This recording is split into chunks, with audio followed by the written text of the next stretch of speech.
Before this video begins, I'd just like to give a quick shout out to TKS-Mantis. He's a fellow Fallout YouTuber. He covers basically what I don't. He goes into lore, does playthroughs of older games, Fallout 3, Fallout New Vegas, and has more discussions about the general terms of things. So if that tickles your fancy, if you just want more Fallout content in your subscription page, then go check him out. Link will be in the description. I also was invited onto his Mantis Show a couple of days back, so if you want to hear me and him just talk shit for an hour or so, then check out that too. Thank you very much. G'day, this is Captainoob, and this is a Bloodied Prime single action revolver with bullets exploding for area damage and 15% faster reload, major and minor legendary effects respectively. So the lineup of legendary effects lends itself well to be doing a lot of damage. Obviously Bloodied and Explosive are an extremely powerful combination because it just synergizes well with so many other perks and mutations such as Nerd Rage and Adrenal Reaction, very good. So hopefully with that all synced up and this thing fully spec'd out, we actually can do a decent amount of damage, but it remains to be seen. We've got the Prime Receiver doing 92 damage completely unspec'd, which is not great, to be honest, and I'll show you why it's not great in a second. But another thing to talk about is the reload speed on this. Normally you have to reload the cartridges in one by one, which is extremely time consuming, which is not good in a fight where you're being shot at or chased or bitten or kicked or punched or any of the like. So having the 15% faster reload on this, also synergizing with the speed demon perk or a mutation to increase our reload speed even more, might even make it fast enough to deal with more enemies than what a single action revolver would usually be able to deal with. Again, remains to be seen, but the 92 damage kind of pales in comparison to what we can do with a Reston revolver with a severe receiver here. So this thing's not even primed, although I think the Prime Receiver does the exact same damage here. So yeah, it's already inferior to a Western revolver already in terms of stats. It's less accurate, it's less heavy, but this thing has definitely got it beat out. The reload speed majorly affects this weapon's performance because, well, you can reload this thing a lot faster than this. But regardless of that, let's get into some perks and make it a little bit better. So Demo Expert can go on because it's got that legendary explosive secondary legendary effect, and let's just go and find the Gunslinger perks.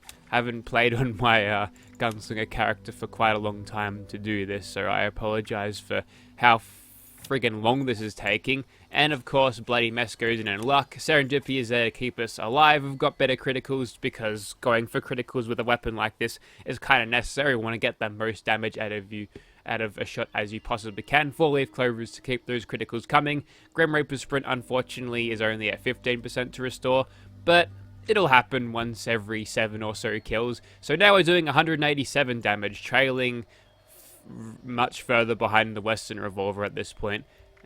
It's gonna be a rough one, I reckon. Okay, we're all dressed up in big iron stuff, and my Nerd Rage perk has activated, and now we're doing 580 damage, which doesn't seem too bad at all, does it? But again, Western revolver doing 670 at this point. Oh my. So here we are outside of the Hulk fan club convention, and that's what we look like in third person. Very nice and big irony. I'm not even sure if canonically the big iron was this single action revolver, but I think we could get some use out of the courier here, just like 200 years into the future, teaching Brooke over here how to speed load this thing like they do in New Vegas, because you load the thing so bloody fast. Anyways, so success criteria of this weapon is one-shotting stuff, and I hope that transition did make you think that I didn't stop this recording for 2 days, because that's exactly what I did. Ooh, the weird bolt action things where if you you can crank the hammer twice. Is that what I saw? Maybe I'm not focusing, but still. So as long as we can one-shot these guys, we should be pretty sweet. We are in the sneaky sneak right now, which is easily helped out by our massive amounts of agility. That car's gonna blow up. Nope, I'm going over here. So the reload speed is, you know, it's slow, but compared to what I'm usually dealing with, it isn't that bad. And now that we don't have the criticals or the sneakiness, we're a little bit off one-shotting those guys unless we go for headshots and also get criticals along with them too. So this is how it's gonna work. I'm gonna have to headshot every single mutant, which should be okay because I'm wearing unyielding armor. The good thing about the reload is it is interruptible, so you can kind of go around reloading this thing when there aren't any enemies, and if there is something, you can actually interrupt it, which is useful. But you could do the same thing in New Vegas, so, you know, both points on their end. But anyways, so we're doing 748 now, which is not too bad. Just the rate of fire is just going to hold us back a little bit. Fortunately, out here, we're not going to have too many problems with massive amounts of mutants gunning us down or attacking us from where we can't attack back. Let's just give that explosive truck a wide berth. And oh my god, it's so much easier to aim. See, I've been playing a little bit of Fallout VR today, and ooh, aiming sucks. I'm glad to be aiming with a mouse again. It's a breath of fresh air, that's for sure. Not gonna fault the reload speed there. I was in caution and not being shot at. If anything, my aim's at fault. Alright, so we'll get this thing reloaded, or we'll just hop inside and we'll see what we can do. So unfortunately we can't load it through the loading screen, but whatever, it's fully loaded now. There's a little bit of wall hacks for you. So basically I'm gonna keep VATS as my primary way of attacking here because, well, auto aim with this amount of perception provided by my unyielding armor seems to be pretty good. We'll keep on going. If we can chain criticals together, that would be strong. And right now, despite everything, we're not doing too badly. If anything, this is dragging our play speed or our playstyle speed down low a little bit, but it's a single action revolver. I can forgive it for it being slow because, oh, it's just what it is, right? So unfortunately I can't target through VATS when it comes to those guys, so I kind of have to go through there. Stealth is being incredibly reliable today. That's surprising. Unfortunately, copped a stagger there, which is not ideal. We're going to be losing accuracy now. Should probably do a stim pack to remedy that, but whatever. So we're in danger now. This is where it might get bad because I don't have the DPS to the ammo capacity to deal with a lot of my targets. That was a lucky proc. A very lucky proc of serendipity there. I should have been dead, but luckily I wasn't. We're back into caution at this point, which is good news. By the way, I actually do like the sound that this thing makes.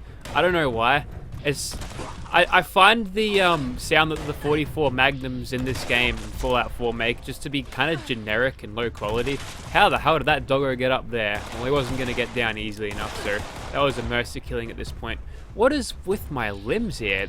Shredded. Maybe it's because I'm being shot a lot more because I don't have a suppressor on this thing. I've just jammed the stim pack in, which is not what I usually do, but yeah, being staggered and crippled all the time isn't fun, so might as well do it. I have them, it's just another resource that I could use. Alright, that guy's melee, that's a doggo just kind of staring at me. So, you know, we're not doing this at breakneck speeds, but it is succeeding in what it's trying to do. And most of that is just because we can control the flow of enemies to meet this thing's needs, or rather to not overwhelm this particular weapon. The splash damage isn't particularly good, and when we hit enemies like that, we don't have any armor penetration perks as a pistols user, so basically crits or nothing. You know, there's a lot of problems. Maybe I'll make a video talking about the problems I have with the gunslinger builds because they're inferior. I think you get the point against super mutants though. We've got enough damage to one-shot him, and I could possibly do the same thing as I was doing in the lesser super mutant field parts in the hell room there, but it'll just be slow and boring, and you probably want to see me fail against ghouls, so let's just do that. Okay, here we are outside where I'm going to die multiple times probably. We're probably going to have to change my playstyle to be a little bit different than usual. So here's my gear. None of it is actually good. That was from my strength character, actually. I originally had that, but I swapped it over. One perception. This one increases AP refresh. So does that one. Got a couple of decent pieces on this. More than winter, actually, but anyways, regardless, let's go wake up some ghouls, and if I can take this rad roach out with a bash, there we go. A bash or two will do the job, and basically I want to play this as an ultimate guerrilla fighter, because I don't have the staying power in this race to, keep on firing, killing them like any other weapon would, so it's going to be a little bit difficult for me. But if I can manage to nail them over range, I feel like the accuracy is fairly decent. That is definitely a well-placed deer and doe. But now I'm kind of out of bullets. That one's doing some sort of weird animation. Probably don't have to target the head either. Let me just target the torso for much better accuracy. Yeah, that seems to work a little bit better, but you can't afford to really run in and do a lot. Fortunately, the ghouls are kind of just lining up, and whilst I'm here and they're over there, I'll just kind of pick them off like this. I'll take out that one first because, hey, looks like he's putting his arm against the fence, even though that was probably a bug. But apologies to people watching this on the phone who I am shooting at mere pixels at, but apparently I've just managed to stall the ghouls here, and fine, I'll take it. If the game's gonna throw me an easy way to clear out a bunch of tools. Oh god, here they come. Torso please, gun for action please. Fortunately, the switching of the gun through targets doesn't hold this weapon back a lot, because you'll rechamber or pull the hammer back just in time for the thing to switch, so you don't have to worry about taking pauses between your shots, which is actually pretty good. So there's a couple of things going for it. Normally if you're using like a 10mm auto, you'd have to wait a little bit before you'd change targets, but the downtime here is kind of diminished by the weapon and its rechambering process, or its bolt action process as far as the game's concerned. If it works exactly like 4, which I wouldn't assume that it doesn't. The Fallout 4 and 76 are very close to each other.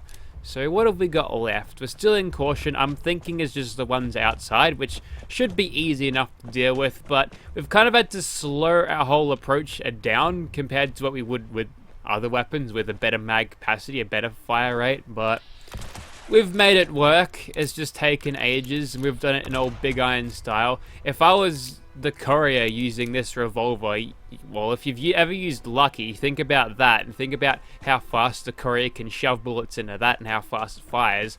Like, you'll fire it, and the thumb will immediately pull that hammer down as soon as you release the trigger. It's great. Unfortunately, everything's just kind of slow, so I don't know, maybe if Bethesda were to implement some sort of perk that speeds up the fire rate of revolvers somehow, call it cowboy or something, I feel like they'd give a lot more power to the gunslinger class, because, well, they've got this as fire rate, which is not going to stop anything. So, not terrible out of the single action revolver there, just slow. Let's move on. Oh look, there's Swan. I saw him in VR. He's a big boy. He's a bit scary, but not so much on a smaller laptop screen. Okay, time to build up some adrenaline, and I'm going to do this without using VATS. Let's see if I can't pull this off. It's easy when the crabs don't show their shells, or have their shells facing towards not you. Yeah, that works, but yeah. They're a little bit squishy outside their shell. These Mylurk Kings, however, are a little bit more dangerous. I do have glow sight on, so despite him trying to do this fucking T-pose to assert dominance, he actually doesn't know where I am, which is interesting because I wouldn't expect this weapon to be stealthy in the slightest. I think I just might have good agility boosting my sneak at the moment. Heard another one over here. There you are. I didn't say I wasn't allowed to scope out my targets in VATS. We'll throw a grenade over there. Is that another one? No, that's just a rolling corpse. So again, taking a look at the damage, 748. Let's go for the noggin. Almost 1200 damage. No, a little bit over 1200 damage. And we end up four-shotting the thing without any VATS or criticals, which is not too bad. So honestly, the damage is quite good. It's just held back by its fire rate and mag size. That's the only thing. Also, the reload. The reload sucks too. Keep in mind that I do have the prime receiver, and whilst it does indeed increase the damage of the weapon overall, something like a hardened receiver, maybe a little bit less, a little bit more, We do get that bonus damage in addition to that for anything of the Scorched variety. I saw 500. That was not too bad, and despite the sights being kind of like, I think we're actually out of range now. I feel like they're a little bit more accurate. I'd still prefer a reflex sight for the VATS purposes, but I'm just doing this one at a time, am I? You know what? I can risk it a little bit more. He's being very standoffish at the moment. Perhaps he realizes he's going easy on me. That's very patronizing, Todd Bat. It's very annoying. You should actually come and take me on like this guy. Alright, now the fight's on and we're going to get swarmed by a bunch of turds. Or maybe not. I'm gonna shoot this guy. AP usage is pretty good, but again, anything looks good when your AP bar is of 420. Oh god, it's a stoner number. Here's where the problems begin. When something's too close to you. Fortunately, their pathing isn't the best. They kind of stop when you're midair in a marsupial jump, but... Search. Yeah, you better search. Oh, he found me. That's okay. Gun through, please. Not quite. So I don't know where these guys are coming from. They're just kind of there. I think they would have spawned during the fight with that other Scorched beast, but... Oh, here we go. I was wondering when the insane Scorched posse would show up. Alright. That's not too bad. We're still not out of the woods yet. There's that one over there. Probably wasn't aggroed to me, although would have been, I think, because of how this game works. But question is, can we get an extra spawn out of the fissure site? Please, please, please. No, we can't. Well, apparently the Scorched Beast allowed me to just win the game easily today. I mean, normally they'd actually attack me and make a whole fuss, but that's a ballistic gutsy. You need to go away.